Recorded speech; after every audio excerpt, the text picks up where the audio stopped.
বাঘের পায়ের ছাপ দেখে আতঙ্কিত হয়ে পড়ে এলাকাবাসী। ঘটনাটি ঘটেছে দক্ষিণ ২৪ পরগনার পাথর প্রতিমা ব্লকের উপেন্দ্রনগর এলাকায়। উপেন্দ্রনগর এলাকায় রয়েছে জঙ্গল, তবে পাথর প্রতিমার বিভিন্ন জায়গায় বড় বড় জঙ্গল দেখতে পাওয়া যায়, যেখানে ধনচির জঙ্গল রয়েছে, কলস রয়েছে, বিজয়াড়া রয়েছে।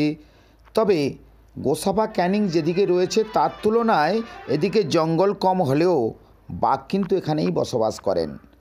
আর সেই বাঘ মাঝে মাঝে এলাকায় ঢুকে পড়ে খাবারের সন্ধানে। তবে এলাকাবাসী বাঘের পায়ের ছাপ দেখতে পেয়ে খবর দেয় বনকর্মীদের, এবং বনকর্মীরা যথারীতি এসে নজর দেয়। তবে এলাকার মানুষ কিন্তু তারা যথারীতি টহল দিতে থাকেন, যাতে করে এলাকায় কোনো বড়সড় দুর্ঘটনা না ঘটে। কারণ বিভিন্ন সময় বাঘের কবলে পড়তে হয়েছে ওই এলাকার মানুষজনকে। তবে ইতিমধ্যে বন দপ্তরের কর্মীর সূত্রে জানা গেছে তারা নাকি একটি বাঘকে ধনচির জঙ্গলে তাড়িয়েছেন। তবে এলাকার মানুষ মনে করছে জঙ্গলের থেকে এখনও পর্যন্ত বাঘ যায়নি, যার ফলে তারা যথারীতি আতঙ্কে রয়েছে বলে জানাচ্ছেন।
আমাদের কাটেনি, বন দপ্তর থেকে বলছে ওনারা যে ওরা চলে গেছে, এই আশ্বস্তটা দিয়েছে, কিন্তু আমরা আতঙ্কে রয়েছি।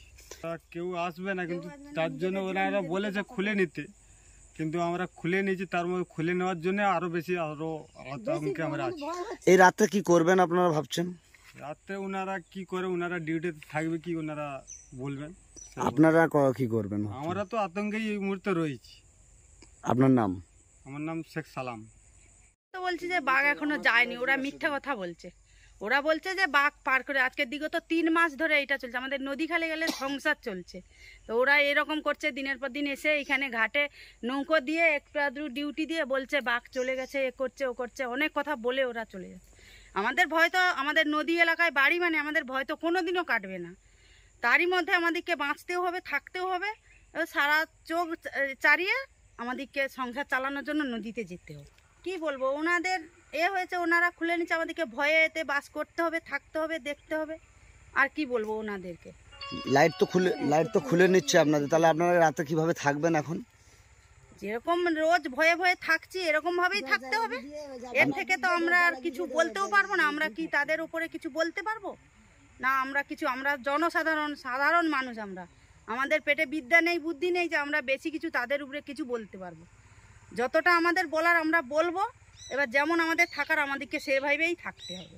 আপনার নাম? আমার নাম অপর্ণা বাগ। আমাদের দুটো, প্রথমে দেখেছিলাম একটা বাঘ এসছে, কালকে থেকে শুনছি যে দুটো বাঘ এসছে।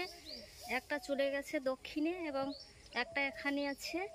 আমরা খুব ভয়েতে আছি, এবং ছেলেমেয়েরা স্কুল টিউশন যেতে পারছে না, এবং বেলা হলে তাড়াতাড়ি গরু ছাগল বাড়িতে ঢুকিয়ে দিয়ে নিজেরাও বাড়িতে ঢুকে যায়, ভয়ে আতঙ্কে আছি।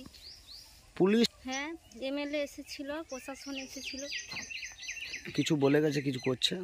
হ্যাঁ, জাল ঘিরে দিয়ে গেছে, আরও এমএলএ এসেছিল, বলেছে আরও নিরাপত্তা দেবে এবং নদীর চরে আরও জাল ঘিরে দিয়ে যাবে বলেছে।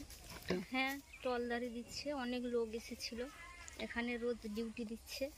তবু আতঙ্ক আমাদের পিছু ছাড়ছে না। না, কি চাইছেন এখন? এখন চাইছি যে যত তাড়াতাড়ি সম্ভব বাঘটাকে এখান থেকে নিয়ে যাক বা আমাদের নিরাপত্তা দেখ, আমরা ভালো থাকি। আপনার নাম? সুস্মিতা মাইতি।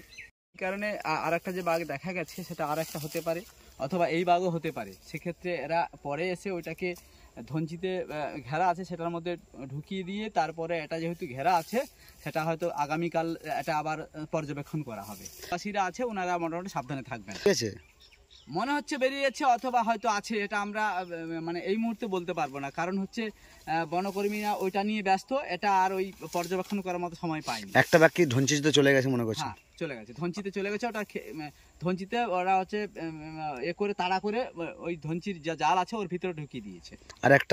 আর একটা হয়তো সম্ভবত এর মধ্যে আছে, সেটা আগামীকাল বা একদিন দুদিনের মধ্যে এটা আবার সার্ভে করা হবে, প্রকৃতপক্ষে এটা আছে কি নেই সেটা কালকের বা আগামী দিন সেটা পর্যবেক্ষণ করলে বোঝা যাবে। আপনার নাম?